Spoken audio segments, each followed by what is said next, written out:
இன்ஷா அல்லாஹ் ஒரு டீச்சர்ஸ், ஒரு லீடர்ஸ் தன் வாழ்க்கையை எப்படி இம்ப்ரூவ்மெண்ட் செய்து கொள்வது என்ற அடிப்படையில் அதனுடைய மிக முக்கியமான தகவல்களை இன்ஷா அல்லாஹ் நம்மளுடைய ஸ்கூலினுடைய டைரக்டர் டாக்டர் சதகத்துல்லா சார் அவர்களை அழைக்கிறேன்.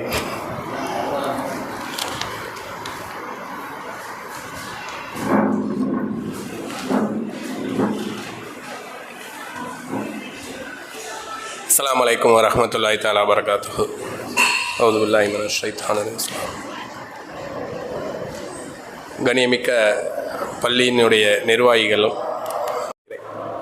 ஆக்சுவலாக ஒரு 2 நேரம் வந்து எப்போவுமே பேசுகிறதுக்கும் ப்ரெசன்டேஷன் கொடுக்குறதுக்கும் கஷ்டமான நேரம். ஒன்று சாப்பாட்டுக்கு முன்னாடி எல்லோரும் பசியோடு இருக்கிற நேரம், அந்த நேரத்துலேயும் ஒரு தூக்கம் வரும், டயர்ட் இருக்கும், அந்த நேரத்தில் கவனிக்கிறதும் ஒரு கஷ்டமான காரியம். 2வது சாப்பாட்டுக்கு அப்புறம். அதனால் என்ன பண்ணுவாங்க, வழக்கமாக அந்த 2 நேரங்களில் வந்து டாபிக் வந்து ரொம்ப சீரியஸான டாப்பிக்கை வழக்கமாக சூஸ் பண்ண மாட்டாங்க. ஆனால் நம்ம ப்ரோக்ராமில் ஆரம்பத்துலேருந்தே சீரியஸான டாப்பிக்காகவே வந்துட்டுருக்கு, அல்ஹம்துலில்லாஹ். So evolving role of a school leader அப்படிங்கிற அங்கே நம்ம யோசித்தோம் அப்படின்னா, இன்றைக்கி பள்ளிக்கூடங்களுடைய தேவைகள் எந்த அளவுக்கு அதிகமாக இருக்கோ அதே அளவுக்கு அதனுடைய அந்த லேண்ட்ஸ்கேப்னு சொல்லுவோம் இல்லையா, அதனுடைய அந்த இடம், அதனுடைய தன்மைகளும் இப்போ என்ன ஆயிடுச்சு, கடுமையாக மாறிடுச்சு. முன்ன மாதிரி நம்ம வந்து ஒரு குழந்தைங்க வர்றாங்க, நம்ம கண்டித்தோம் தண்டித்தோம், அவங்களுக்கு சரியான வழிமுறையை காமிச்சோம், ஒழுங்காக படிக்காத குழந்தைகளை இன்னும் கூப்பிட்டு அவங்களுக்கு வழிப்படுத்துறதுக்கான பழைய நெறிமுறைகளை நம்ம கொடுத்தோம். அப்படிங்கிற அந்த காலகட்டங்களில் இருந்து இப்போ எப்படி மாறிடுச்சு. என் பிள்ளைய வந்து ஒரு காலத்தில் நம்ம அப்படி தானே இருந்தோம். நம்மளை என்ன பண்ணாங்க, நம்மளை கொண்டு வந்து ஸ்கூலில் சேர்த்து விடையில என் பிள்ளைய வந்து கண்ணையும் முகத்தையும் விட்டுருங்க, என் பிள்ளைய ஒழுங்காக நேர் வழியில் கொண்டு வந்து நிப்பாட்டுங்க, நல்லா படிக்க வைங்க, எவ்வளோ வேணாலும் அடிங்க உரிங்க, நான் எதுவும் கேட்க மாட்டேன்னு சொன்னாங்க. இன்றைக்கி நிலைமை எப்படி மாறிடுச்சு, என் குழந்தைய திட்டிடாதீங்க, என் குழந்தைய திட்டினா அவன் வந்து ஸ்கூலுக்கே வரமாட்டான் அப்படின்னு சொல்கிற இடத்துல வந்து நிற்கிது.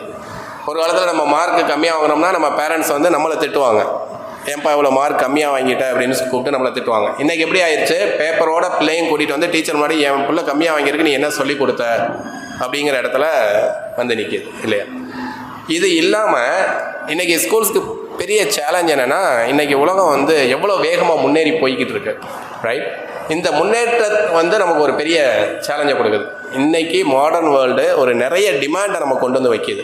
டெக்னாலஜி சேஞ்ச் ஆகிடுச்சு, கண்ணாப்பினான் கையில் மொபைல் வந்துடுச்சு. நம்ம வந்து ஒரு 20-25 வருஷமாக வளர்ந்த வளர்ச்சியை இன்றைக்கி ஒரு 3-4 வருஷத்தில் மொத்தமாக தூக்கி அடிச்சுட்டு போய்க்கிருக்கோம். இனி அடுத்து ஒவ்வொரு வருடத்தினுடைய வளர்ச்சியும் இதுக்கு முன்னாடி 10 வருஷத்துடைய வளர்ச்சியை தாண்டி போயிடும். ஒரு 10 வருஷமாக ஒரு வளர்ச்சிக்கு எடுத்துக்கொண்ட காலகட்டமும் இனிமேல் ஒவ்வொரு வருடமும் வரக்கூடிய மாற்றங்களும் எப்படி வந்து நிற்கும், பயங்கர மாற்றங்களில் வந்து நிற்கும். அப்போ நம்ம கல்விக்கூடங்கள் எந்த அளவுக்கு மாணவர்களை தயார் செய்யணும், மாணவர்களை நம்ம எந்த ஆங்கிளில் அவங்களை கொண்டு போகணும், அவங்களுக்கு என்னென்ன சேலஞ்சஸ் இருக்குது, சோஷியலாக உளவியலாக அவங்களுடைய மாற்றங்கள் இப்போ என்ன மாதிரி வந்துக்கிட்டு இருக்கு. முன்னே வந்து நம்ம கடுமையாக உழைச்சி நல்லா ஒரு முன்னேறணுங்கிற மனநிலையிலேருந்து இன்றைக்கி மனநிலை எப்படி ஆயிடுச்சு, ரொம்ப ஈஸியான வேலை, ரொம்ப எளிமையான ஒரு இதாக இருக்கணும், குறைந்த நேரத்தில் வேலை பார்க்கணும், ஆனால் எனக்கு பொருளாதாரம் மட்டும், சம்பளம் மட்டும் அல்லது வருமானம் மட்டும் பல மடங்கு வரணும் அப்படிங்கிற ஒரு மனநிலைக்கு இன்றைக்கி சமூகம், ஒரு சொசைட்டி வந்து மூவ் ஆகிக்கிட்டு இருக்கு இல்லையா. அப்போ ஒரு கல்விக்கூடம் என்ன பண்ண வேண்டியிருக்கு, ஒரு டெக்னாலஜி சூழ்நிலையை அதுக்காக நம்ம வந்து பிள்ளையை நான் ஸ்ட்ரிக்டாக வைக்கிறேன்னு டெக்னாலஜி அடாப்ட் பண்ணாமலே இருக்க முடியாது, அதையும் நம்ம அடாப்ட் பண்ணி தான் ஆகணும். டிசிஷன் மேக்கிங்கே இன்றைக்கி என்ன ஆயிடுச்சு, ஏஐ டூல்னு வந்துருச்சு, அது மூலமாக டிசிஷன் மேக்கிங்கிற இடத்துக்கு போயிடுச்சு. அப்போ ஒரு கல்விக்கூடங்கள் நாம் லீடர்ஸாக நம்ம இது எல்லாத்தையுமே எம்ப்ரேஸ் பண்ணி தான் ஆகணும். இதை நம்ம தூக்கி ஒதுக்கி வச்சுட்டோம் போக முடியாது. ஒன்று நாம் தயாராகணும், நம்மளுடைய ஆசிரியர் டீமை ரெடி பண்ணணும், அதன் மூலமாக நம்ம மாணவர்களை எப்படி நேர்வழிப்படுத்துறது அப்படிங்கிறதை நம்ம பார்க்கணும். இன்னொரு பக்கம் நமக்கான எதிர்பார்ப்புகள், ஒரு இஸ்லாமிய சமூகம் அப்படின்னா என்னுடைய இஸ்லாமிய வேல்யூவை நான் எப்படி கொண்டு வந்துடுறேன், நான் அதை எப்படி ஃபாலோ பண்ணுறேன், நம்ம இஸ்லாமிய சமூகத்து மக்கள் வந்து எப்படி நான் என்னுடைய வேல்யூவை, என்னுடைய இஸ்லாம் வேல்யூவை தக்க வச்சுக்கிட்டு நான் இந்த மாடர்ன் வேர்ல்டில் எப்படி நான் வாழ போகிறேன், நான் எப்படி கொண்டு போக போகிறேன், என்னுடைய வாழ்க்கையை எப்படி அமைச்சிக்க போகிறேன். நமக்கு தீர்வு வந்து புதுசு கிடையாது, நமக்கு தீர்வு வந்து ஒரே தீர்வு தான் எல்லா விஷயத்துக்கும் இல்லையா. நமக்கு தீர்வுகள் ஏற்கனவே சொல்லப்பட்டது, ஆனால் இந்த காலகட்டத்தில் அதை எப்படி நம்ம இம்ப்ளிமெண்ட் பண்ணுறோம் அப்படிங்கிற இடத்துல ஒரு நம்மளுடைய லீடர்ஷிப் நாம் எப்படி பண்ண வேண்டியிருக்கு, நம்மளை நாம் இவால்வ் பண்ணிக்க வேண்டியிருக்கு. இன்னொரு விஷயமா யோசிச்சு பார்த்தோம்னா, இன்னைக்கு தேதியில் ஒரு குழந்தை வந்து வெறும் பாடத்தை படிக்கிறதுக்காக மட்டும்தான் ஸ்கூலுக்கு வரணுமா? நமக்கு நாமே கேள்வி கேட்கலாம். இந்த ஸ்கூலில் நான் வந்து இதை படிக்கிறேன் அல்லது இந்த கண்டென்ட்டை நான் தெரிஞ்சுக்கிறேன் அப்படிங்கிறதுக்காக இன்றைக்கி ஸ்கூலுக்கு வர வேண்டிய நிர்பந்தம் இருக்கா? எவ்வளவோ யூடியூப் இருக்குது, இன்டர்நெட்டில் போனான்னா எல்லா டாப்பிக்குக்கும் எல்லா சப்ஜெக்ட்டுக்கும் ஒரு லெசனுக்கு வேறு டீச்சர்ஸோட எக்ஸ்ப்ளனேஷனோட இருக்குது. நான் என்ன ப்ராக்டிஸ் பண்ணுங்கிறது முதற்கொண்டு இருக்குது. அப்படி தானே? அப்போ ஸ்கூலுக்கு வர்றதன் மூலமாக இன்னைக்கு தேதியில் ஒரு குழந்தைக்கு நம்ம இன்னும் என்ன விஷயங்கள் எல்லாம் நம்ம கொண்டு போக போகிறோம், ரைட்? அப்போ நம்ம ஒரு குழந்தையினுடைய வெறும் அகாடமிக் அல்லது காக்னிட்டிவ் சொல்கிறோம் இல்லையா, அதை மட்டுமே நம்ம வளர்க்க போகிறோமா, இல்லை நம்ம இன்னும் கொஞ்சம் ஃபோக்கஸ் பண்ண போகிறோமா?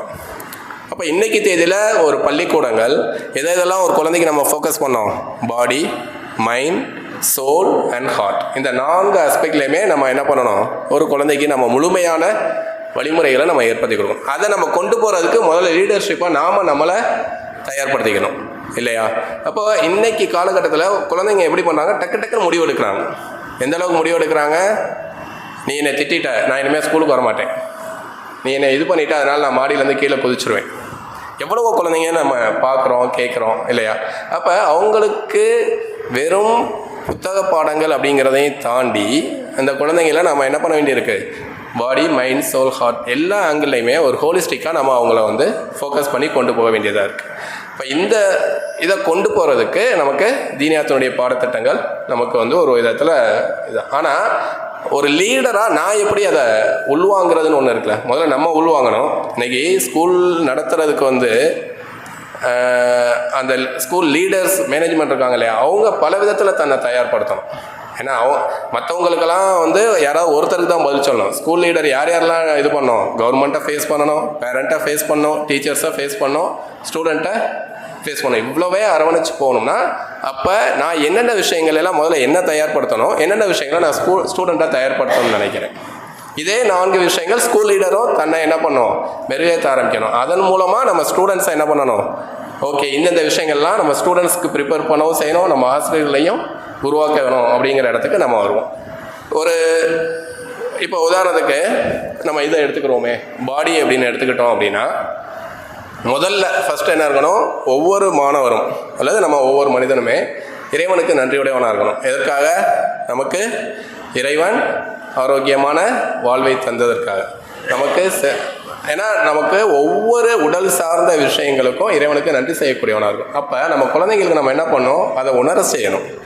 அப்பா, நம்ம இப்படிலாம் இருக்கணும், இது வந்து உனக்கு இறைவன் கொடுத்த நெகுமத்து, இதை வந்து நீ என்ன பண்ணாத, போதைப் பொருட்களாக இருக்கட்டும் அல்லது ட்ரிங்க்ஸாக இருக்கட்டும், இந்த மாதிரியான பழக்க வழக்கங்கள் மூலமாக நீ என்ன பண்ணாத, அதை அழிச்சிக்காத.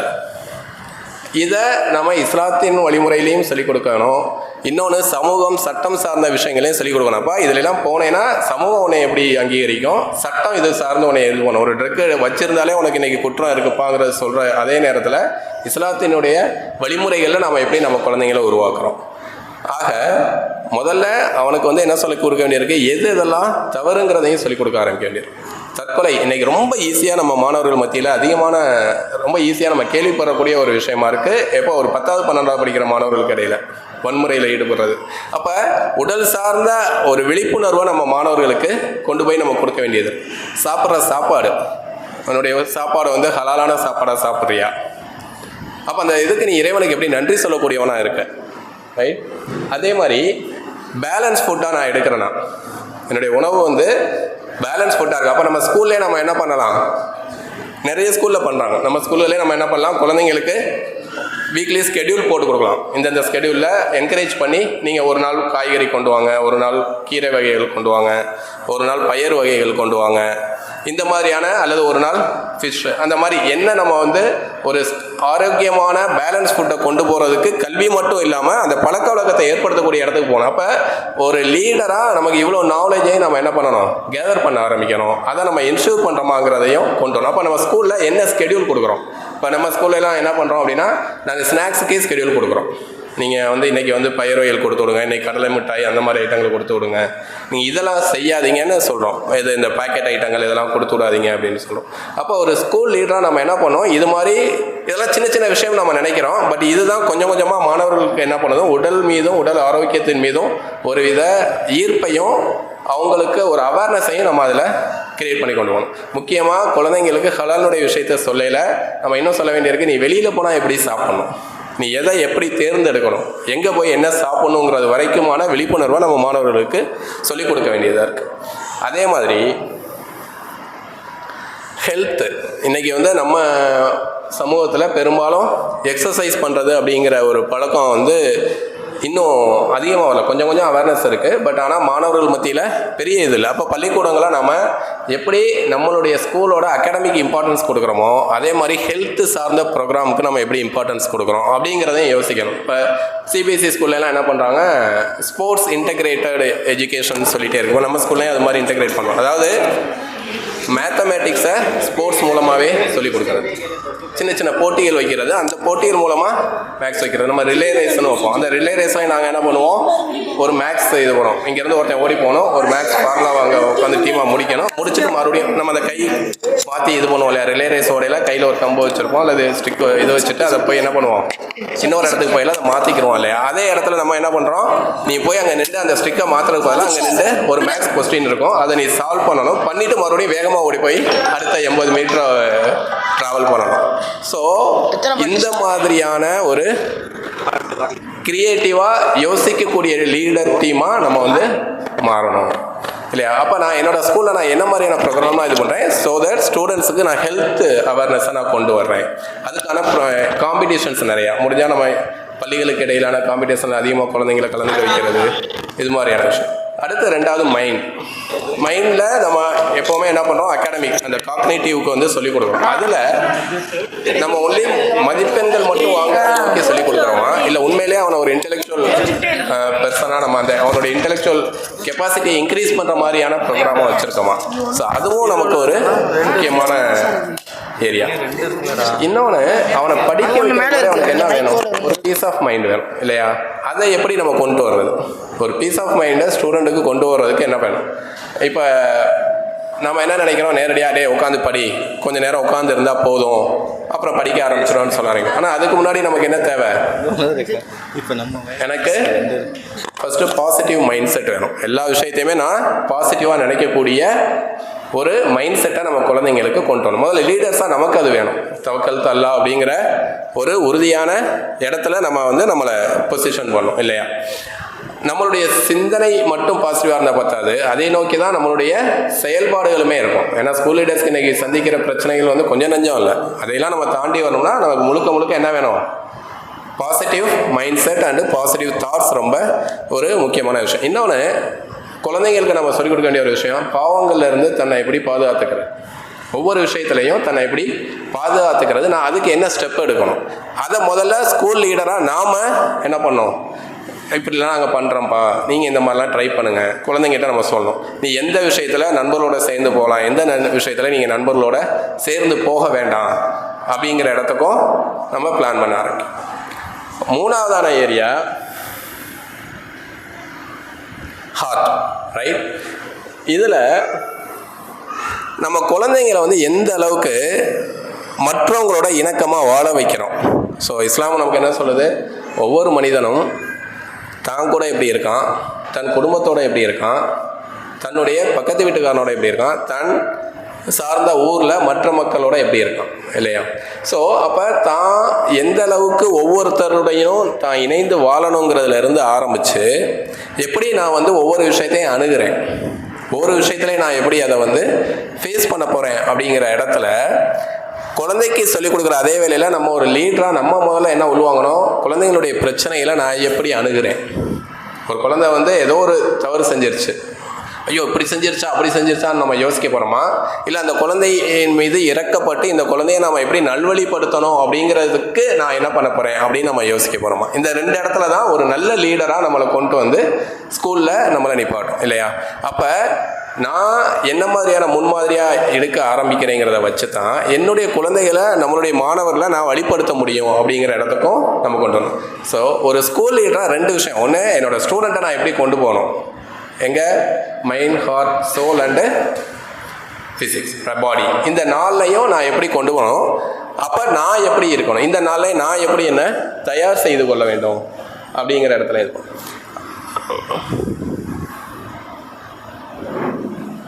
சோல், இது ரொம்ப ரொம்ப முக்கியம். இதில் 2 முக்கியமான விஷயங்கள் சொல்லுவாங்க. ஒன்று, no your self and no the creator. நமக்கு வந்து நாம் நம்மளை பற்றியும் தெரிஞ்சுக்கணும், படைத்தவனை பற்றியும் முழுமையாக நாம் தெரிஞ்சுக்க ஆரம்பிக்கணும். இதை குழந்தைங்கிட்ட எப்படி கொண்டு போய் சேர்க்கறது? நான் என்னை பற்றி நான் எப்படி தெரிஞ்சுக்கிடுவேன், என்னுடைய குழந்தைங்கிட்ட நான் எப்படி வந்து நீ உன்னை பற்றியும் தெரிஞ்சுக்கணும்ப்பா, இறைவனை படைப்பத்தவனை பற்றியும் தெரிஞ்சுக்க, படைக்கப்பட்டவைகளை பற்றியும் தெரிஞ்சுக்க. இதை ஸ்கில்லை நாம் எப்படி கொண்டு வர போகிறோம்? உன்னுடைய ஒவ்வொரு விஷயத்துலையும் படைத்தவனுடைய ஞாபகங்களை நீ எப்படி உள்ளுக்க கொண்டு வர போகிற? படைத்தவனை அறிதல் அப்படிங்கிறது நமக்கு இஸ்லாம் என்ன சொல்லுது? பூமியில் அலைந்து திரியுங்கள், நீங்கள் இறைவனுக்கான அத்தாட்சியை தேடுங்கள். ஸோ அப்போ குழந்தைங்களுடைய கல்வி, அவங்க வெளில போகிறது, இப்படி எந்த விஷயங்களாக இருந்தாலும் படைத்தவனை அறிதல் அப்படிங்கிற அந்த நோக்கத்தினுடைய ஒவ்வொரு விஷயத்தையும் அணுகணும் அப்படிங்கிற அடிப்படையில் நம்ம எப்படி குழந்தைகளை நம்ம உருவாக்க போகிறோம் அப்படிங்கிறது. ஸோ இன்றைக்கி உள்ள பிரச்சனைகளுக்கான தீர்வு நம்ம இஸ்லாமிய ஸ்கூல்கள் வெறும் பாடத்திட்டங்களை மட்டும் அல்லது வெறும் கல்வியை மட்டும் நம்ம கொண்டு போகிறோம் அப்படிங்கிறத தாண்டி என்ன பண்ணோம், அவங்களுடைய பாடி, மைண்ட், சோல் அண்டு ஹார்ட், இந்த 4ஐயும் எப்படி நம்ம டெவலப் பண்ணுறது, அதுக்கு எனக்கு என்ன மாதிரியான இன்னோவேட்டிவ் ப்ரோக்ராம் நான் கொண்டு வர்றது, ஸ்டூடெண்ட்ஸை நான் எப்படி அவர்கள் தவறு செய்கிறப்ப ஏர்லியராகவே அதை ஐடென்டிஃபை பண்ணி அவங்களுக்கு எப்படி கவுன்சிலிங் கொடுக்குறது. இன்றைக்கி நமக்கு எப்படி வந்து ஒவ்வொரு சப்ஜெக்ட்டுக்கு ஒரு டீச்சர் வச்சுருக்கோமோ, அதே மாதிரி இன்றைக்கி நம்ம ஒவ்வொரு ஸ்கூலில் என்ன தேவைப்படுது, கவுன்சிலிங்க்குன்னு 1-2 பேர் தேவைப்படுறாங்க. ஆண் குழந்தைங்களுக்கு கவுன்சிலிங் கொடுக்குறதா இருக்கட்டும், பெண் குழந்தைங்களுக்கு இருக்கட்டும், அவங்களுடைய தவறுகளை அவங்களுக்கு ஹைலைட் பண்ணி அல்லது அவங்களுடைய பிரச்சனைகளுக்கு அவங்களுக்கு தீர்வுகளை சொல்லி அவங்கள நேர்வழிப்படுத்தி நல்வழிப்படுத்தி கொண்டு போகக்கூடிய ஒரு பொசிஷனும் இன்றைக்கி தேவைப்படுது. அப்போ நமக்கு ஒரு கிரியேட்டிவ் என்வைரன்மெண்ட்டை நம்ம உருவாக்கணும். அதில் நிறைய ஒரு இன்னோவேட்டிவான ஹோலிஸ்டிக் ப்ராக்டிஸஸை நம்ம நிறையா கொண்டு வரணும். இப்போ அக்லாக் சார்ட் பார்த்தோம்.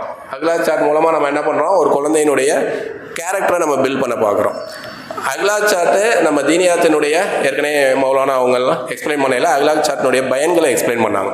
ஆனால் அக்லாக் சார்ட்டை நம்ம இம்ப்ளிமெண்ட் பண்ணுறது மூலமாக மாணவர்கள் மட்டும் இல்லை, மாணவர்கள், ஆசிரியர்கள், பேரண்ட்ஸு, மேனேஜ்மெண்ட், இவங்க எல்லாருக்குமே வந்து ஒட்டுமொத்தமாக நாங்கள் பெனிஃபிட்டை பார்க்குறோம். எங்ககிட்ட நிறைய பேரண்ட்ஸே வந்து சொல்லியிருக்காங்க, சார் பிள்ளைங்க வந்து நாங்கள் ஒரு ப்ரோக்ராம் எங்கள் ஆனுவல் டேயில் அக்லாக் சார்ட்டுக்காகவே ஒரு ஈவெண்ட்டே நாங்கள் வச்சுருந்தோம், நன்னறி படிவோம் அப்படிங்கிற பேரில். அதாவது எந்த அளவுக்குன்னா, பேரண்ட் வந்து ஏதாவது பண்ணேன்னா நான் என்ன பண்ணிடுவேன், என்னோட ஃபார்மில் அக்லாக் சார்ட்டில் நான் சைன் பண்ண மாட்டேன், நீ ஸ்கூலில் போய் நிற்கணும் அப்படின்னு. இல்லைம்மா நான் செஞ்சிடுறேம்மா, அந்த டம்ளரை எடுத்து வைடா, நான் எடுத்து வைக்க முடியாது, அக்லாக் சார்ட்டில் சைன் பண்ணவா வேண்டாமா, இல்லை நான் பண்ணிடுறேன்.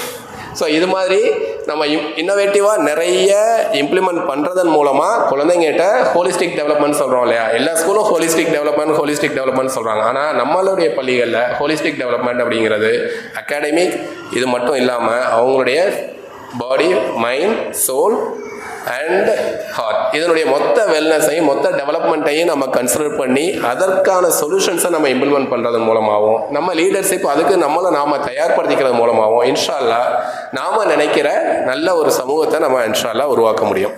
நம்ம மக்தபினுடைய சிலபஸை வந்து நிறைய நான் சொன்ன இந்த விஷயங்களை நிறைய கூறுகளை வந்து அது நமக்கு சப்போர்ட் பண்ணுது.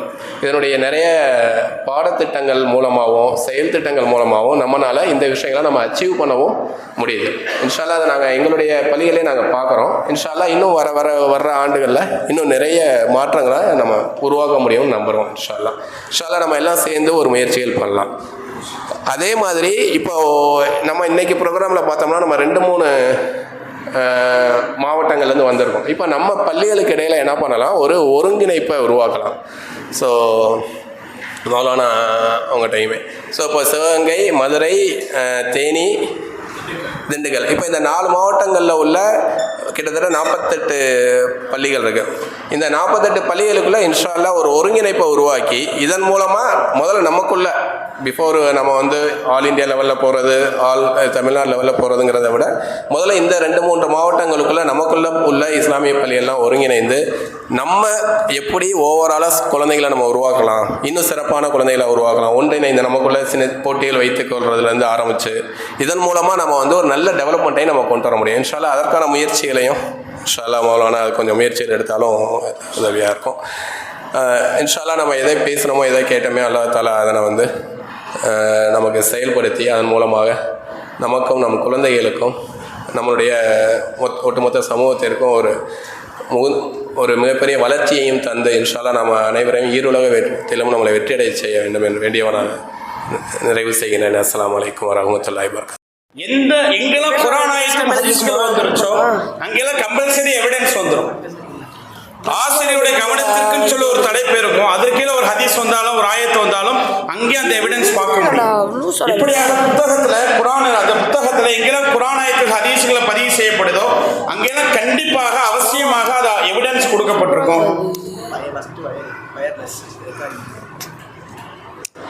இது எரிஞ்சுட்டே இருக்கு. அடுத்ததாக இந்த பாடத்திட்டங்கள் வந்து ஒரு 13 தலைப்புகள் கொண்ட பாடத்திட்டம். 13 தலைப்புகளை ஒரே புத்தகத்தில் கொடுக்குறோம். ஒரே புத்தகத்தில் 13 தலைப்புகள். என்னென்ன தலைப்புகள்? நூரானி காயிதா கொடுக்குறோம், ஹிஃப்லுஸ் சூரா கொடுக்குறோம், துஆ சுன்னத் கொடுக்குறோம், பிராக்டிகல் சுன்னத் கொடுக்குறோம், ஹிஃப்லுல் ஹதீஸ், அல்-அகாயிது, அஸ்மாஉல் ஹுஸ்னா, ஸலா, மஸாயில், இஸ்லாமிக் நாலேஜ், சீரத் நபி ஸல்லல்லாஹு அலைஹி வஸல்லம், history of India, Arabic language. இப்படி 13 தலைப்புகள் என்ன செய்யணும் அந்த மாணவர்களுக்கு கொடுக்கும்.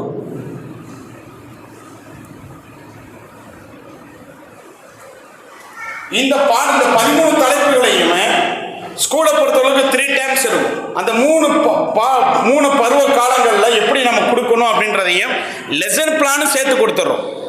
அந்த லெசனை கொடுக்கறது மட்டும் இல்லாமல் எப்படி அந்த மாணவர்களுக்கு இந்த போர்ஷனை கவர் பண்ணுறது, கதிர் சபக்குன்னு சொல்லுவோம் அரபியில், அந்த லெசன் பிளானை சேர்த்து என்ன செய்கிறோம் அந்த பாடத்திட்டங்களை கொடுக்கப்பட்டிருக்கு. இது ஒவ்வொரு புத்தகத்திலையுமே ஒரு போர்ஷன்ஸ் இருக்கு. முழுமையாக சொல்வதற்கான நேரங்கள் இல்லாதனால 7 வருட திட்டம். ஒரு மாணவர் 7 வருடங்களை மட்டும் படிக்கிறாருண்டா அவர் எதெல்லாம் கற்றுக்குவார் அப்படின்றத ஒரு சுருக்கமான முறையில் இங்கே போடப்பட்டிருக்கு. நூரானி காயிதா எல்கேஜிலேருந்து 5th வரைக்கும் படிக்கக்கூடிய மாணவர் வந்து நூரானி காயிதாவை குர்ஆன் ஓதுவதற்காண்டி உள்ள பாடத்திட்டத்தை முழுமையாக அவர் படித்து 2nd ஸ்டாண்டர்டுடைய லாஸ்ட் டைமில் குர்ஆன் ஸ்டார்ட் பண்ணிடுவார். அதுக்கப்புறம் 3rd, 4th, 5th முழுமையான முறையில் தஜ்வீத் முறைப்படி குர்ஆனை பார்த்து ஓதி முடித்து விடுவார். இதுதான் குர்ஆனுடைய கதிர் சபக் லெசன் பிளான். அடுத்து ஹிஃப்லுஸ் சூரா 7 வருடம் படிக்கக்கூடிய அந்த மாணவருக்கு கிட்டத்தட்ட 37+1 ஒரு ஜுஸுவும் சூரத்துல் ஃபாத்தியாவும் கொடுக்குறோம்.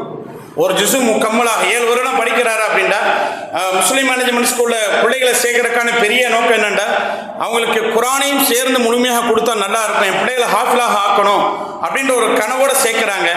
எல்லா குழந்தைகளையுமே ஹாஃபிலாக்க முடியுமான்னு கேட்டால் சாத்தியக்கூறுகள் கம்மி தான். ஒரு சில குழந்தைகள் மட்டும் தான் ஹாஃபிலாக உருவாக்க முடியும் ஸ்கூலோட அகாடமிக்கோட சேர்ந்து படிக்கிறதுனால. அப்போ அந்த குழந்தைகளை சேர்க்கக்கூடிய அந்த பேரண்ட்ஸுக்கு ஒரு கனவுக்கு ஒரு பதிலாக ஒரு ஜுஸு என்ன செய்யணும் 7 வருடங்கள் அவர் ஹிஃப்ல் பண்ணுறதுக்கான பாடத்திட்டங்களை வகுத்து கொடுத்துருக்கோம். அடுத்து துஆ சுன்னத் அடிப்படையான வாழ்க்கையில் அன்றாட ஓதக்கூடிய வாழ்க்கையில் ரொம்ப முக்கியமாக வாழ்க்கையோட ஒன்றி இருக்கக்கூடிய துவாக்களை ஒரு 48 துவாக்கள் இருக்கு. 13 ப்ராக்டிகல் ஆஃப் சுன்னா. ப்ராக்டிகல் ஆஃப் சுன்னா ஏன் தனியாக எடுத்து போட்டிருக்காங்க? இதில் முக்கியமான விஷயம், தண்ணீர் குடிப்பத சுன்னத்துகள் என்று 6 அப்படி சொல்லி நடத்திட்டு கடந்து போகிறதில்லை, அதை செஞ்சு காட்டணும். உஸ்தாத் கிளாஸ் ரூமில் தண்ணி கேனை கொண்டு வந்து உஸ்தாத் வச்சுருவார். அந்த உஸ்தாத் சுன்னத்தான அந்த 6 விஷயங்களை சொல்லி செஞ்சு காட்டுவார். அடுத்து அந்த கிளாஸ் ரூமில் நல்ல படிக்கக்கூடிய மாணவரை செஞ்சு காட்ட சொல்லுவார். இப்படியாக எல்லா மாணவர்களையும் செய்து காட்ட வைப்பது. இதிலே டைலட்டுடைய சுன்னத்துகளும் கழிவறையின் சுன்னத்துகளும் வரும். இந்த கழிவறைகளின் சுன்னத்துகளை சொல்லிக் கொடுத்து உஸ்தாது கிளாஸை 2 3 பிரித்து ஒழுக்கத்தோட ரெஸ்ட் ரூம் கூட்டு போய் சொல்லிக் கொடுக்கணும். சாப்பிடுறது சுன்னத்தை சாப்பாடு கிளாஸ் ரூம்ல, இது வந்து தனி பீரியடு கிடையாது, பீரியட் ஹவர்ஸ்ல ப்ராக்டிகலாக சொன்னா எப்படி சொல்லிக் கொடுக்கணும் அப்படி சொல்லிக் கொடுக்கணும். வெறுமனே மனப்பாடம் பண்ணிட்டு 1 அப்படி சொல்லிட்டு போறதுக்கு இல்லை. அவன் வாழ்க்கையோட மூத்து வரைக்கும் மறக்க மாட்டான். இவன் ஃபியூச்சரில் தன்னுடைய குழந்தைகளுக்கோ தன்னுடைய சார்ந்த மாணவருக்காக எப்படி சொல்லிக் கொடுப்பாருன்னா, எங்கள் உஸ்தாத் எப்படி சொல்லிக் கொடுத்தாரு தெரியுமா? ரெஸ்ட் ரூம் கூட்டு போய் நிற்க வச்சு இப்படி தான் போகணும்னு சொல்லி கொடுத்தார். மனசில் ஆழமாக பதிஞ்சு போயிடும். இப்படியாக முக்கியமான 13 பிராக்டிகல் சுன்னாக்கள் இருக்கு. அடுத்து ஹிஃபுல் ஹதீஸ், குறைஞ்சபட்சம் அந்த மாணவர்களுக்கு குட்டி குட்டி ஹதீஸ்கள், வாழ்க்கையில் ரொம்ப தேவையான அடிப்படையான சின்ன சின்ன ஹதீஸ்களை ஒன்றிணைத்து ஒரு 40 ஹதீஸ்கள் கொடுக்கப்பட்டிருக்கு. அடுத்து அக்காயித் 5+2+7 5 களிமாக்கள் கொடுக்குறோம். 5 களிமாக்களோட ஈமான் முஜ்மல், ஈமான் முஃபஸ்ஸல் கொடுக்குறோம். இந்த ஈமான் முஃபஸ்ஸல்ல 7 விஷயங்கள் இருக்கு. ஆமன்து பில்லாஹி வ மலாயிகத்திஹி வ குதுபிஹி. இந்த 7 விஷயங்களை கொஸ்டின் அண்ட் ஆன்சராக 14 கொஸ்டின் அண்ட் ஆன்சர்களாக கொடுக்குறோம். அடுத்ததாக அஸ்மால் ஹுஸ்னா, 7 வருடங்கள் படிக்கக்கூடிய அந்த மாணவருக்கு 99 அஸ்மால் ஹுஸ்னா கொடுக்குறோம். அடுத்து சலாவுடைய பாடம். சலாவுடைய பாடங்கள் அடிப்படையாக அந்த மாணவருக்கு ரொம்ப பேசிக்காக தொழுகை, இன்னைக்கு தொழுகையுடைய முறையில் பெருசான கூட நிறைய விஷயங்கள் தெரியல. அடிப்படையான சட்டங்களோடு சேர்ந்த பல பாடத்திட்டங்களை என்ன செய்யறோம், அந்த சலாவுடைய பாடங்கள்ல நம்ம கொடுக்குறோம். 20 பாடங்கள் கொடுக்குறோம். மசாயில் ஒரு 18 மசாயில்கள் அந்த குழந்தைக்கு எது வரைக்கும் ஜக்காத் வரையும் கொடுக்குறோம். மையத்து ஜனாசத்தோட சம படைப்பையா படைக்க போகிறாய் அப்படின்னு அல்லாட்ட கேள்வி கேட்கிறாங்க அவங்க. ஏன்னா மனிதர்கள் அந்த ஜின்களுடைய அந்த நடவடிக்கைகளை பார்த்து இவர்கள் இப்படித்தான் இருப்பார்கள் என்பதை அவர்கள் யூகித்து சொல்கிறார்கள். அல்லாஹ் தஆலா அப்ப பதில் சொல்லல. இப்ப மலக்குமார்கள்ட்ட நான் படைச்ச படைப்பிட்ட இருக்கக்கூடிய ஒரு ஸ்பெஷலை சொல்லணுமா இல்லையா? ஸ்பெஷல் சொல்லல அல்லாஹ். ஆதம் அலைஹிஸ்ஸலாத்தை படைக்கிறான். படைச்சதற்கு பிறகு மலக்குமார்கள் எல்லாத்தையும் சஜ்தா செய்ய சொன்னதற்கு பிறகு அல்லாஹ் தஆலா என்ன செய்யறான், கூப்பிட்டு ஆதம் அலைஹிஸ்ஸலாத்தை அல்லம ஆதமல் அஸ்மா குல்லஹா, முதல் விஷயம் கற்றுக் கொடுக்கிறான். இப்ப அல்லாஹ்வுடைய டீச்சிங் மெத்தடாலஜி எப்படி இருக்குது? அல்லம ஆதமல் அஸ்மா குல்லஹா, அவங்களுக்கு என்னெல்லாம் தெரியணுமோ அது எல்லாத்தையும் கற்றுக் கொடுக்கிறான். என்னெல்லாம் அவங்களுக்கு தெரியணுமோ, எவ்வளவு தெரியணுமோ அவ்வளவு மொத்தமா கற்றுக் கொடுக்கிறான். இப்ப ஒரு டீச்சர்கிட்ட இருக்கக்கூடிய சுன்னத் என்னவா இருக்கணும், என்ன அவர் தெரிஞ்சிருக்காரோ அதை கான்பிடண்டா எவ்வளவு தேவையோ அவ்வளவு முழுமையா கற்றுக் கொடுக்கணும் அப்படிங்கிறது இந்த ஆயத்துல விளங்குது. அடுத்து சும்மா அரலகுமா அலல் மலாயிகத்தி, இந்த இடத்துல ஆதம் அலைஹிஸ்ஸலாத்துடைய தனி சிஃபத்தா நான் படைச்ச படைப்புக்கும் உங்களுக்குமான வேறுபாடு என்ன அப்படிங்கிறத பிரிச்சு காமிக்கிறான். நீங்க இருக்கக்கூடிய மலக்குமார்கள் நான் சொல்றதெல்லாம் செய்றீங்க, சஜ்தா செய்ய சொன்னா சஜ்தா செய்றீங்க, ருக்கு செய்ய சொன்னா ருக்கு செய்றீங்க, எல்லா வகையிலையும் நீங்கள் முத்தியாக இருக்கிறீர்கள், எனக்கு வழிபடக்கூடியவர்களாக இருக்கிறீர்கள். இருந்தாலும் கூட உங்களை விட இவர்களை நான் மேன்மையாக்கியதற்கு காரணம், ஆதமை நான் மேன்மையாக கூறுவதற்கு காரணம் ஆதம் அலைஹிஸ்ஸலாத்திட்ட ஒரு தன்மை இருக்குது அப்படின்னு சொல்லி என்ன சொல்றான், சும்மா அரலகுமலல் மலாயிகத்தி, மலக்குமார்கள்ட்ட எடுத்து இந்த விவரத்தை சொல்றான். அம்பி உஹும்பி அஸ்மாயிஹிம், நான் என்னெல்லாம் இப்ப ஆதமுக்கு சொல்லி கொடுத்தனோ அதை நீங்க சொல்லுங்க. மலக்குமார்கள் அப்படியே என்ன செஞ்சுட்டாங்க, அதிர்ச்சி ஆயிட்டு எனக்கு தெரியாது, சுபஹானகலா இல்மலனா இல்லாம அல்லம் தனா, எங்களுக்கு எந்த இல்முமே இல்லை, எங்களுக்கு எதுவுமே தெரியாது அப்படின்னு சொல்லி அதற்கு பிறகு ஆதம் அலைஹிஸ்ஸலாத்தை மொத்தமா சொல்றான். இந்த இடத்துல முதல் ஆதம் அலைஹிஸ்ஸலாத்துக்கு அல்லாஹ் தஆலா கொடுத்த பொறுப்பு தாலீம், கற்றுக் கொடுக்கிற பொறுப்பு. யாருக்கு? மலக்குமார்கள்ட்ட எடுத்து சொல்லுங்க. இதை பார்த்த உடனேதான் மலக்குமார்கள் பிரமிச்சுட்டாங்க, இந்த சிஃபத் நம்மள்ட்ட இல்லையே, இந்த தன்மை விளக்கக்கூடிய தன்மை நமக்கு இல்லையே. அப்ப டீச்சர் அப்படிங்கிறது தான் ஒரு மனிதனாக இருப்பதற்கான பிரதான அடையாளம்ங்கிறத நம்ம புரிஞ்சுக்கணும். அல்லாஹ் தஆலா அதையே சேவையாக செய்யக்கூடிய ஒரு பாக்கியம் ஒரு டீச்சருக்கு கிடைச்சிருச்சுன்னு சொன்னா இதை விட ஒரு பெரிய பாக்கியம் எதுவுமே இல்லை. ஆக முதல் அல்லாஹ் ஆதம் அலைஹிஸ்ஸலாத்தை அறிமுகப்படுத்துவதே இவங்க ஒரு டீச்சர் அப்படின்னு தான் என்ன செய்யறான், அறிமுகப்படுத்துறான். ரெண்டாவது பாருங்க, அது எங்க இல்லையா,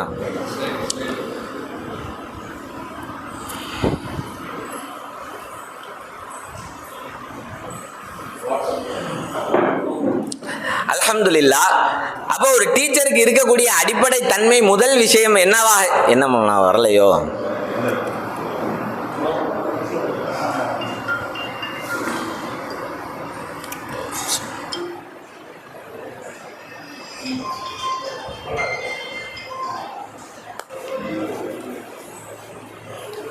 அல்ஹம்துலில்லாஹ். அதை பாருங்க, how to achieve the success. இன்னைக்கு எல்லாருமே போராடுறது என்னன்னு சொன்னா, நம்ம சக்சஸ் எப்படி ஆகிறது, ஒரு விஷயத்துல சக்சஸ் எப்படி நான் உருவாகிறது, நான் சக்சஸ்ஃபுல் டீச்சரா எப்படி ஆகிறது. ஒரு சக்சஸ்ஃபுல் டீச்சர்கிட்ட இருக்கக்கூடிய முதல் விஷயம் என்னன்னா, execution on inspiration can become bigger than innovation. புதுமையை விட தெரிந்தவற்றில் உத்வேகத்துடன் செயல்படுவது பெரிய மாற்றத்தை ஏற்படுத்தும். இன்னைக்கு ஒரு நல்ல பெஸ்ட் டீச்சருக்கு அடையாளம் என்னன்னு சொன்னா, டீச்சரா இருந்துட்டு இன்ஜினியரிங்கை பத்தி யோசிக்க கூடாது. டீச்சரா இருந்து நான் டாக்டரா இருந்தா நல்லா இருந்திருக்குமே யோசிக்க முடியாது. அல்லாஹ் தஆலா நமக்கு டீச்சிங்க்கு ஒரு பணியை கொடுத்துட்டான், ஒரு பொறுப்பை கொடுத்துட்டான்.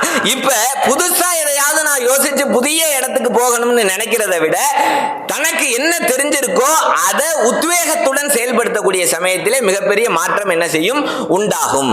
அப்ப ஒரு டீச்சர்கிட்ட இருக்க வேண்டிய முதல் விஷயம் என்னன்னு சொன்னா, எனக்கு அல்லாஹ் தஆலா இப்படி ஒரு பொறுப்பை கொடுத்திருக்கான், நான் இந்த பிள்ளைகளை அழகா புரிஞ்சு உணர்ந்து விளங்கி, எப்படி நபி ஸல்லல்லாஹு அலைஹி வஸல்லம் அவர்களுக்கு சஹாபாக்கள் மாணவர்களாக இருந்தார்களோ, எப்படி ஹிலர் மௌலானா சொன்ன மாதிரி ஒவ்வொரு சஹாபியும் என்னின் மீது நபி பிரியமா இருக்கிறாரு அப்படின்னு நினைக்கிற வரைக்கும் வாழ்ந்தாங்களோ, அதுபோன்று இந்த ஆசிரியர் ஒவ்வொரு மாணவனும் தன்னை காதலிக்குமாறு என்ன செய்யணும், வச்சிருக்கணும்.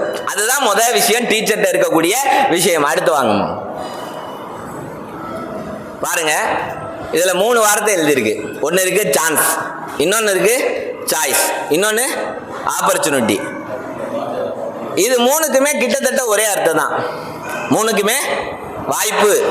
ஆனா சான்ஸுக்கும் ஆப்பர்ச்சுனிட்டிக்கும் சாய்ஸுக்கும் உள்ள வேறுபாடு என்னன்னா, சான்ஸ் ஒருத்தர் உங்களை நினைச்சு நம்பி கொடுக்கிறது. இவர் டீச்சரா இருக்கலாம், நீங்க பாடம் நடத்தலாம், இதுக்கு பேர் சான்ஸ்.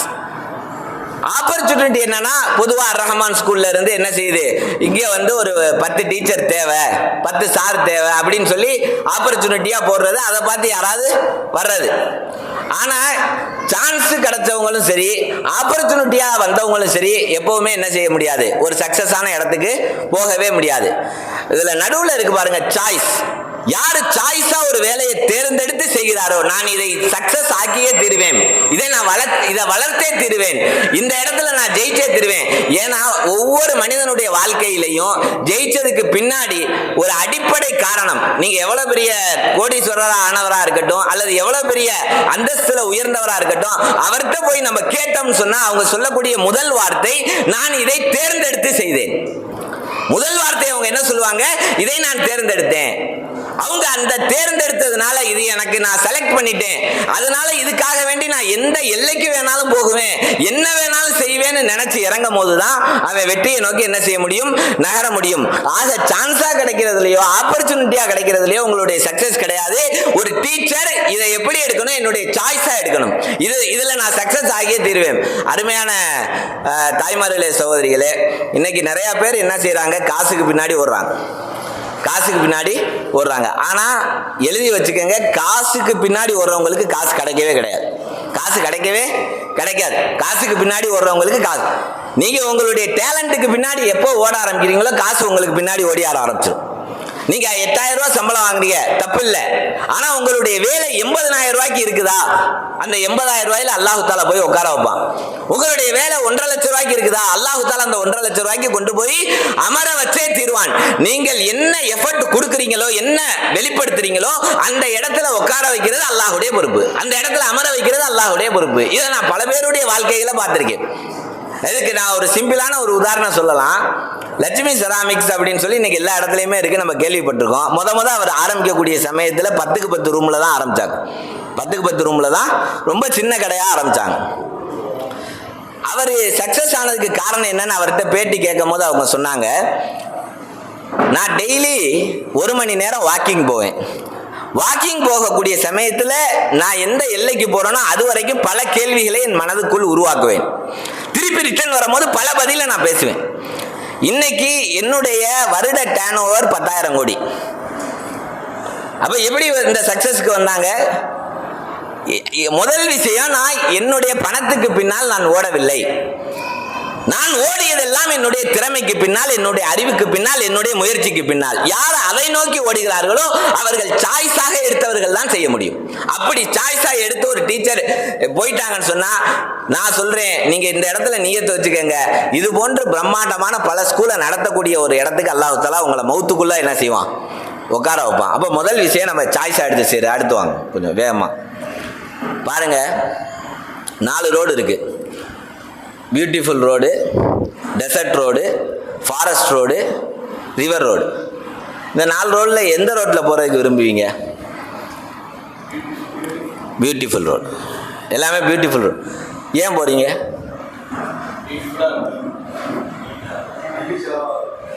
ஃபஸ்ட்டு ஒரு ரோடை பார்த்த உடனே அதில் பியூட்டிஃபுல்லாக நம்ம செலக்ட் பண்ணுறோம். ஆனால் நான் போகக்கூடிய ஊர் வந்து ரிவர் ரோட்டில் தான் இருக்குது. என்ன செய்ய முடியும்? நான் போகக்கூடிய இது நான் திருச்சிக்கு போகணும், திருச்சிங்கிறது டெசர்ட் ரோட்டில் தான் இருக்குது. அப்போ நான் என்ன செய்ய முடியும்? அப்போ இந்த இடத்துல நம்மளுடைய மனசு முதல்ல என்னன்னு சொன்னால், இது 4ல் எதை தேர்ந்தெடுக்கணுங்கும் போது ஏன் தேர்ந்தெடுக்கணுங்கிற கேள்வி நமக்கு வரல. இந்த 4 ரோட்டில் எதை தேர்ந்தெடுக்கணுங்கிற கேள்வி வரல. அப்படியே அந்த கேள்வியே வந்தாலுமே கூட என்னுடைய நோக்கம் எது? நான் திருச்சிக்கு போகணும்னா இந்த ரோடு தான் சரியாக வரும்னா இந்த ரோட்டுக்குள்ளே தான் நான் போய் ஆகணும். நான் இந்த ரோட்டில் பியூட்டிஃபுல் ரோட்டில் மதுரை வருது, ஆனால் நான் போக வேண்டியது திருச்சி, அது இந்த ரோட்டில் இருக்குது. நான் பியூட்டிஃபுல் ரோட்டில் போனேன்னா நான் திருச்சிக்கு போயே சேர மாட்டேன். அப்போ எனக்குன்னு ஒரு இலக்கை நான் வைக்காத வரைக்கும் நமக்கு எது லேசாக இருக்கோ அதை நோக்கி தான் நகர்ந்துக்கிட்டு இருப்போம். இன்னைக்கு லீவ் விட்டா சந்தோஷம் வரும். ஒரு டீச்சருக்கு ஸ்கூல் லீவில் சந்தோஷம் வந்துருச்சு அப்படின்னு சொன்னால் அவங்க ஒன்றா சக்ஸஸ்ஃபுல் டீச்சர் ஆகலைன்னு அர்த்தம். இன்னைக்கு ஏன் லீவ் விட்டாங்கன்னு ஏங்கணும். இன்னைக்கு ஏன் என் பிள்ளைகளை பார்க்க முடியலைன்னு ஏங்கணும். அவங்க தான் சாய்ஸாக எடுத்து செஞ்சவங்க. எப்போ லீவ் கிடைக்கும், எப்போ லீவு நமக்கு வரும், எப்போ நம்ம ஸ்கூல் முடியும், அதாவது யார் டைமை பார்த்துட்டாங்களோ அவங்களுக்கு டைமே சரி இருக்காது. ஒருத்தருக்கு நேரம் சரியில்லைங்கிறதுக்கு அடையாளம் என்னன்னா அவர் நேரத்தை பார்க்க ஆரம்பிச்சிருவார். முடிஞ்சிருச்சு 4:30 மணி ஓகே, 5:30 மணி ஓகே, எனக்கு இது ஒரு ப்ராஜெக்ட், நான் இப்படி தான் செய்யணும், இவ்வளோ சக்ஸஸ் பண்ணணும், டெய்லி என்னை நான் டெவலப் பண்ணிக்கிட்டே இருக்கணும். அடுத்து வாங்க கொஞ்சம் வேகமாக. 5-10 நிமிஷத்தில்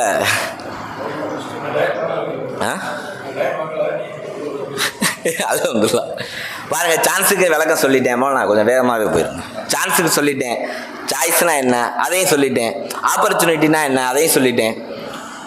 அதாவது யார் ஆப்பர்ச்சுனிட்டியாக எடுக்கிறாங்களோ அவங்களுக்கு ஒரு பாதை தான், யாருக்கு சான்ஸ் கிடைக்குதோ அவங்களுக்கு ஒரு பாதை தான், யார் சாய்ஸாக எடுத்துட்டாங்களோ அவங்களுக்கு பல பாதை. அதனால் எதையுமே சாய்ஸை நோக்கி நகரக்கூடியவங்க கட்டாயம் என்ன செய்வாங்க? ஜெயிப்பாங்க. அடுத்து அப்படியே வாங்க. அதே போல் அடுத்து கொஞ்சம் முன்னாடி வாங்க. இது எப்போவுமே நம்ம லைஃப்பில் வந்து டிராஃபிக் சிக்னல் இருந்துக்கிட்டே இருக்கணும். Everyday we make choices. Sometimes there are easy, sometimes there are difficult.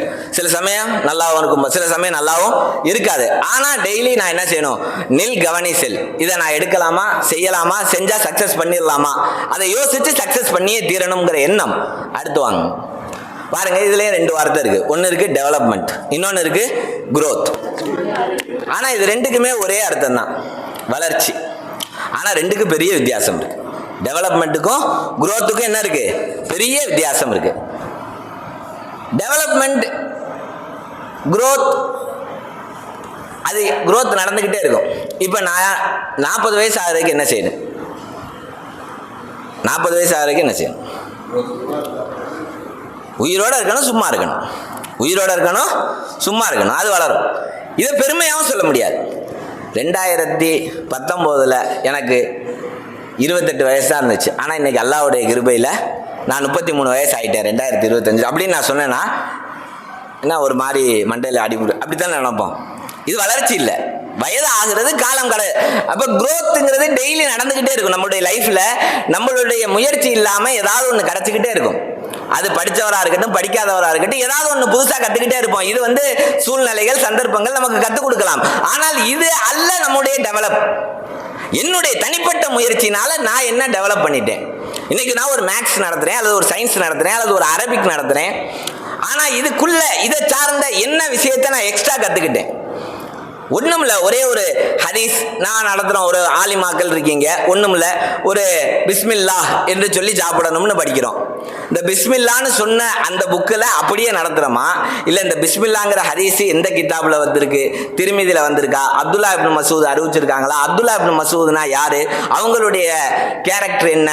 இந்த ஹதீஸ்களை யார் யாரெல்லாம் அறிவிச்சிருக்காங்க? இந்த ஹதீஸ் மாதிரி இதுக்கு சார்ந்த எத்தனை ஹதீஸ்கள் இருக்குது, எத்தனை கிதாபுகள் இருக்குது, இதெல்லாம் ஆய்வு செஞ்சு அந்த பிஸ்மில்லாவை நடத்தினா இதுக்கு பேர் டெவலப்மெண்ட். அந்த புக்கில் என்ன இருக்கோ அதை அப்படியே சொல்லிட்டு போனா இதுக்கு பேரு growth. இது வருஷம் ஃபுல்லா நீங்க ஒரே டீச்சிங் தான் பண்ணிட்டு இருப்பீங்க, வருஷம் ஃபுல்லா ஒரே நிலைமையில தான் என்ன செஞ்சுட்டு இருப்பீங்க இருந்திருப்பீங்க. அப்ப டெவலப்மெண்ட்டுக்கும் growthக்கும் உண்டான வித்தியாசம் நாம் தெரிஞ்சுக்கணும். ஒவ்வொரு நாளும் நம்முடைய வாழ்க்கையில ஏதேனும் ஒரு முன்னேற்றம் இருந்து கொண்டே இருக்கணும். ஹதீஸுடைய விளக்கத்துல எழுதுறாங்க, ஒரு மூமினுடைய 2 நாட்கள் ஒரே மாதிரி இருக்காது. நேத்து மாதிரியே இன்னைக்கு இருக்க மாட்டார். நேத்து என்னவோ அதை விட இன்று அவருடைய அமல்லையோ அவருடைய சிந்தனையிலேயோ அவருடைய செயல்பாடுலையோ ஒரு கூடுதல் இருந்து கொண்டே இருக்கும். மூமினுடைய 2 நாட்களும் ஒரே மாதிரி இருக்கவே இருக்காது. ஆனா நம்முடைய நாட்கள் ஃபுல்லா ஒரே மாதிரி இருந்துச்சுன்னு சொன்னா நம்ம டெவலப்மெண்ட்டுக்குள்ள வரல. அடுத்தவங்க முன்னேற்றம் உத்வேகத்தினால் ஏற்படும். அடுத்தவங்க வளர்ச்சி நிர்பந்தத்தினால் ஏற்படும். முன்னேற்றம் நம்ம செய்யக்கூடிய முயற்சினால நடக்கும், வளர்ச்சி தானா நடக்கும். ஒரு மரம் வளரணும்னா அது பாட்டுக்கு வளர்ந்துக்கிட்டே இருக்கும். அதுக்கு நான் டெய்லி எந்த முயற்சியும் செய்ய தேவையில்லை. நட்டு வச்சா போதும், விதைய போட்டால் போதும், அது வளர்ந்துக்கிட்டே இருக்கும். இது என்னுடைய முயற்சினால வளர்ந்துருச்சுன்னு என்ன செய்ய முடியாது, சொல்ல முடியாது. அடுத்துவாங்க 2 இருக்குங்க. ஒன்று இருக்கு ஆக்டிவிட்டி, இன்னொன்று இருக்கு ப்ரொடக்டிவிட்டி. ஒரு ஆக்டிவ் பீப்புள், ஒரு ஆக்டிவ் டீச்சர் எப்படி இருப்பாங்க, ப்ரொடக்டிவிட்டி, 2 பேருக்கு வித்தியாசம் தெரியாது. ஆனால் 2 பேருடைய சித்தாந்தம் வேற. ஆக்டிவ் பீப்புள் டெய்லி காலையில் எந்திரிப்பாங்க, பல்லு விளக்குவாங்க, சாப்பிடுவாங்க, எல்லா வேலையும் செய்வாங்க, ஆஃபீஸுக்கு போவாங்க, டீச்சர்னா டீச்சர் வேலைக்கு போவாங்க, ஸ்கூலுக்கு படிக்கிற பிள்ளைனா படிக்கிறதுக்கு போகும், சாயந்தரம் வரும், சாப்பிடும், விளையாடும், தூங்கும். 1ஆம் தேதி எப்படி இருக்குமோ அதே மாதிரி தான் 2ஆம் தேதி இருக்கும், 2ஆம் தேதி எப்படி இருக்குமோ அதே மாதிரி தான் 3ஆம் தேதி இருக்கும். இப்போ ஆக்டிவ் பீப்புளுக்கு டேஸில் இருக்கக்கூடிய ஞாபகங்கள் இருக்காது. போன மாதம் 13ஆம் தேதி என்ன செஞ்சோம் சொல்லுங்க பார்ப்போம். இன்னைக்கு எத்தனாம் தேதி? 15. 7ஆம் தேதி என்ன செஞ்சோம்? ஆக்டிவ் பீப்புள் டெய்லி ஒரே மாதிரி இருக்கும். டெய்லி என்ன காலையில் தோசையை சாப்பிட்ருப்போம், இல்லை இட்லியை சாப்பிட்ருப்போம், அவ்வளோதான். வேற எதுவும் பெரிய வித்தியாசம்லாம் இருக்காது. ஆனால் ப்ரொடக்டிவ் பீப்புளுக்கு ஒவ்வொரு நாளும் ஞாபகம் இருக்கிற மாதிரி ஏதாவது ஒன்று செஞ்சிருப்பார். ஒவ்வொரு நாளும் அவருடைய உள்ளத்துல ஏதோ ஒன்று இருக்கும். இன்னைக்கு நான் இதை சக்சஸ் பண்ணியிருக்கேன், இப்போ டெய்லி எதையாவது ஒன்று சக்சஸ் பண்ணியிருக்கேங்கிறத நினைச்சு பார்க்குற மாதிரி இருக்கும். நமக்கு இருக்கக்கூடிய ஞாபகங்கள் நம்ம பிறந்தது, கல்யாணம் பண்ணது, வேற ஏதாவது ஒரு 4-5 நாட்கள் தான் நினைவுல இருக்குமே தவிர என்னுடைய ஒவ்வொரு நாளும் என்னுடைய ப்ரொடக்டிவ்ல என்ன இருக்கு. அப்ப ஆக்டிவ் பீப்புளுக்கும் ப்ரொடக்டிவ் பீப்புளுக்கும் உள்ள வித்தியாசம், யாரு ப்ரொடக்டிவா மாறுவாங்களோ, எந்த டீச்சர் ப்ரொடக்டிவா இருப்பாங்களோ அவங்க தான் ப்ரொடக்டிவ் ஸ்டூடெண்ட்ஸை உருவாக்குவாங்க. எந்த டீச்சர் ஆக்டிவா இருக்காங்களோ, ஆனா இவங்களுக்கு சம்பளம் கிடைக்கும், எல்லா வேலையும் பார்ப்பாங்க, டெய்லி பாடம் நடத்துவாங்க, அவங்கள குற்றமே சொல்ல முடியாது ஆக்டிவ் பீப்புளை. ஆனா அவங்களுக்கும் வளர்ச்சி இருக்காது, அவங்களால யாருக்குமே வளர்ச்சி இருக்காது. ப்ரொடக்டிவ் பீப்புள்கிட்ட அவங்கள்ட்டையும் வளர்ச்சி இருக்கும், அவங்கள சுற்றி இருக்கிறவங்கள்ட்ட என்ன இருக்கும், வளர்ச்சி இருக்கும். அந்த முடிச்சிடறேன். அடுத்து வாங்க. உற்பத்தி திறன் என்பது ஒரு பணியை முடிக்கும் ஒருவரின் திறமையின் அளவீடு. அடுத்து வாங்க. மிகுதியான செயல் அல்லது இது தொடர்ந்து நடந்து கொண்டே இருக்கிறது ஆக்டிவிட்டி. அடுத்து வாங்க. அடுத்து பாருங்கம்மா, இது ரொம்ப முக்கியமான விஷயம். இதோட முடிச்சிடறேன், ஏன்னா நிறையா ஸ்லைடு இருக்குது. Performance work. ஒரு கடையில் ஒருத்தர் வேலை பார்க்குறார். அவருக்கு வயிற்று வலி அப்படின்னு சொன்னால் என்ன செய்வார், லீவு கேட்டுருவார். நான் இன்னைக்கு போகிறேன், எனக்கு லீவு வேணும். இவர் ஒர்க்கர். லீவு கொடுக்கல அப்படின்னு சொன்னால் நீலாம் மனுஷனா, நீலாம் என்ன முதலாளின்னு சொல்லிட்டு டென்ஷனில் என்ன செய்வார், வேலையை விட்டு கூட போவார், அல்லது அவருக்கு எதுவும் தெரியாது. ஆனால் பெர்ஃபார்மர்னா என்ன செய்வார்னா, உதாரணமாக ஒரு மளிகை கடையில் வேலை பார்க்குறாருன்னா அவருக்கு இதே மாதிரி வயிற்று வலி வந்துருச்சுன்னா, அண்ணே லாரி வருது, லாரியை இறக்குறதுக்கு நான் சொல்லிட்டேன், இந்த வேலையை பண்ணிட்டேன், இவர் வந்து காசு கொடுப்பாரு, அதை முடிச்சுட்டேன், கொஞ்சம் வயிற்று வலியாக இருக்குது, ஒரு 2 மணி நேரம் எனக்கு அவகாசம் கொடுங்க. இவருக்கு பேர் பெர்ஃபார்மர். ஒர்க்கர் என்ன செய்வார், தனக்கு என்ன அப்படிங்கிறத பார்ப்பார். பெர்ஃபார்மர் என்ன பண்ணுவார், நிறுவனத்தை நோக்கி நகருவார். என்னுடைய நிறுவனத்துடைய வளர்ச்சியில் என்னுடைய இல்லாமை பிரச்சனையை உண்டாக்கிடக்கூடாது. இவருக்கு பேர் பெர்ஃபார்மர். என்னுடைய இல்லாமை என்னுடைய நிறுவனத்தில் எந்த வகையிலும் என்ன செஞ்சிடக்கூடாது, பிரச்சனையை உண்டாக்கிடக்கூடாது. இவருக்கு என்னன்னா, எனக்கு பிரச்சனைனா என் நிறுவனம் இல்லாமல் போனாலும் பிரச்சனை இல்லை, ஆனால் எனக்கான சொல்யூஷன் கிடைச்சே தீரணும். இந்த ஒர்க்கர் இருக்காங்களே கடைசி வரைக்கும் ஒர்க்கராக இருப்பாங்க. ஏன்னா நிறைய பேர் நினச்சிக்கிட்டா நல்லா கடுமையாக உழைச்சா முன்னேறலாம். கடமையாக உழைச்சவங்கலாம் முன்னேற முடியாது. உழைக்கிறத அர்த்தத்தோட விளங்கி செஞ்சவங்க தான் முன்னேற முடியும். வெறும் கடுமையாக உழைச்சிட்டாரு டெய்லி, அப்போனா டெய்லி மூட்டை தூக்குறவர் இந்நேரம் கோடீஸ்வரராக இருக்கணும். டெய்லி மூட்டை தூக்குறவர் ஒரு நாளைக்கு 8 மணி நேரம் 10 மணி நேரம், ஒரு நாளைக்கு 1000 மூட்டையை தூக்குறாரு, நல்ல கடுமையாக உழைச்சாரு. ஏன் அவர் வந்து இப்போ 25 வயசுல மூட்டை தூக்குனவர் 60 வயசு வரைக்கும் ஏன் மூட்டையை தூக்கிட்டு இருக்காருன்னா அவர் ஒர்க்கர். யார் மூட்டை தூக்கும் போதே இந்த மூட்டை இதுக்குள்ள என்ன இருக்கோ அதுக்கு முதலாளியா நான் ஆகணும்னு நினைக்கிறாரோ அவர் ஒரு நேரம் அரிசி ஆலையில வேலை பார்த்தாருன்னா அரிசி கடை ஓனரா ஆயிடுவார். ஏன் நிறைய பேர் ஓனர் ஆகுறாங்க, நிறைய பேர் ஒர்க்கரா இருக்காங்கன்னா, ஓனர்ஸ் ஃபுல்லா பெர்ஃபார்மர்ஸ். யாரெல்லாம் ஓனர் ஆயிருக்காங்களோ அவங்கெல்லாம் பெர்ஃபார்மரா இருந்திருப்பாங்க. ஏன்னா பெர்ஃபார்மரா இல்லாம ஓனராக ஆகவே முடியாது. யார் ஒர்க்கரா இருக்கிறாங்களோ அவங்களால எப்பவுமே என்ன செய்ய முடியாது, வளரவே முடியாது. அப்ப நான் இன்னைக்கு ஸ்கூலுக்கு வர்றேன், நான் இந்த பாடம் நடத்துறேன், நான் பெர்ஃபார்ம் பண்றேனா அதாவது ஒர்க் பண்றேனா அப்படிங்கிறத நம்ம கணிச்சிட்டோம் அப்படின்னு சொன்னா அல்லாஹுடைய கிருபையில பெரிய சக்சஸை பார்க்கலாம் இன்ஷா அல்லாஹ். அல்லாஹு தஆலா எதை சொன்னமோ கேட்டோமோ அதன்படி அமல் செய்யக்கூடிய நசீபை தந்தருள்வானாக. வாஹிரதவானா அல்ஹம்துலில்லாஹி ரப்பில் ஆலமீன்.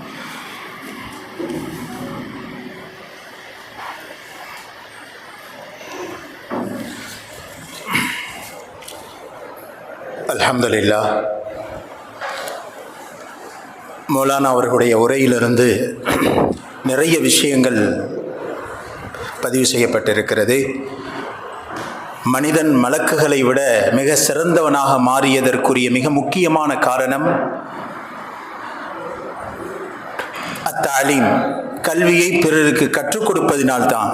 அப்ப ஒரு சிறந்த ஆசிரியர் எப்படி இருக்க வேண்டும் என்பதை முதல் கட்டமாக சொல்லி காமித்தாங்க. எந்த ஒரு வேலையையும் சாய்ஸாக எடுத்து செய்யணும் அப்படின்றதையும், ஒரு டீச்சர் தன்னைத்தானே முதல்ல குரோத் இம்ப்ரூவ்மெண்ட் செய்து கொண்டே இருக்கணும் அப்படின்றதையும் எடுத்து காமிச்சாங்க. அல்லாஹ் ஜல்ல ஷானஹு வ தஆலா தீனுடைய சேவைகளை மென்மேலும் அதிகமாக்கி கபூல் செய்து கொள்வானாக. நமக்கு கொடுக்கப்பட்ட பொறுப்பு மிக முக்கியமான பொறுப்பு. பெருமானார் ஸல்லல்லாஹு அலைஹி வஸல்லம் அவங்க ஒரு நபர் வாழ்க்கையில வெற்றி பெற்றார் என்பதற்குரிய மிக முக்கியமான அவருடைய இறுதி நிலையை பற்றி பெருமானார் தன் வாழ்க்கையில சொல்லி காமிக்கிறாங்க. ரசூலுல்லாஹ் மௌத்தாகும் பொழுது ஹஜ்ஜத்துல் வதானுடைய கடைசி ஹஜ்ஜில பெருமானார் 1,24,000 சஹாபாக்கள் முன்னிலையில 3 கேள்விகளை கேட்கிறாங்க. அந்த 3 கேள்விகளும் அதற்குரிய பதில் எப்படி அமைந்தது அப்படின்னு சொன்னா, முதல் கேள்வி கேட்கிறாங்க, அலா ஹல் பல்லகத்து ரிசாலா, நான் இந்த தூதுத்துவத்தை எத்தி வைத்து விட்டேனா அப்படின்றாங்க. இரண்டாவது கேள்வி கேட்கிறாங்க, வஅத்தைத்துல் அமானா, நான் கொடுக்கப்பட்ட இந்த அமானிதத்தை உங்களுக்கு முழுமையாக சொல்லிவிட்டேனா அப்படின்னு கேட்கிறாங்க.